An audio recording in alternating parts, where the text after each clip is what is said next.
High friends, Mahanadhi serial next ப்ரோமோல நம்ம காவேரி எவ்வளோ சொன்னாலும் பயத்துல இருந்து வெளியே வர மாட்டாங்க. இதுக்கு காரணம் பயம் மட்டும் இல்ல, ராகினி ஏதோ சொல்லியிருக்கா அப்படின்ற மாதிரி விஜய் அண்டர்ஸ்டாண்ட் பண்றாரு. ஃபைனலா ராகினி கிட்ட போய் இதை பத்தி பேசலான்னு போறாரு. போகும்போது கூட அஜயும் இருக்காரு. நல்லதா போச்சு, உங்க ரெண்டு பேர்கிட்டயும் நான் ஒரு முக்கியமான விஷயத்த பத்தி பேசுறதுக்காக தான் வந்தேன் அப்படின்னு சொல்றாங்க.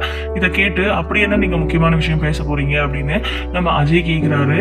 இல்ல காவேரியை எங்கேயோ உங்க ஒய்ஃப் கூட்டிட்டு போனாங்க, எங்கன்னு எனக்கு தெரியல, போயிட்டு வந்ததுல இருந்து அவ ரொம்ப அப்செட்டாவே இருக்கா, என்ன பிரச்சனைன்னு எனக்கு தெரிஞ்சாகணும் அப்படின்னு கேக்குறாங்க. அதை போய் உங்க ஒய்ஃப் கிட்ட கேளுங்க அப்படின்னு ராகினி ரொம்ப திமிரா பதில் சொல்றாங்க.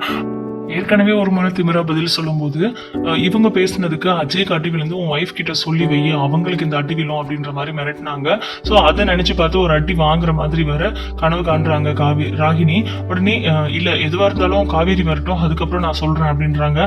காவேரியை வர வைக்கிறாரு விஜய். காவேரி பயப்படுறாங்க. உங்க ஹஸ்பண்ட் ஏதோ கேட்கிறாரு, அன்னைக்கு என்ன நடந்துச்சுன்னு சொல்லிடுவா அப்படின்னு விஜய் முன்னாடியே மிரட்டுறாங்க நம்ம ராகினி. அதை பார்த்துட்டு காவேரி பயப்படவும் வாங்க போயிடலாம் அப்படின்னு வேற சொல்றாங்க. இரு காவேரி அப்படின்னு சொல்லிட்டு அஜய் பல்லார்னு ஒரு அறை கொடுக்கிறாரு விஜய்.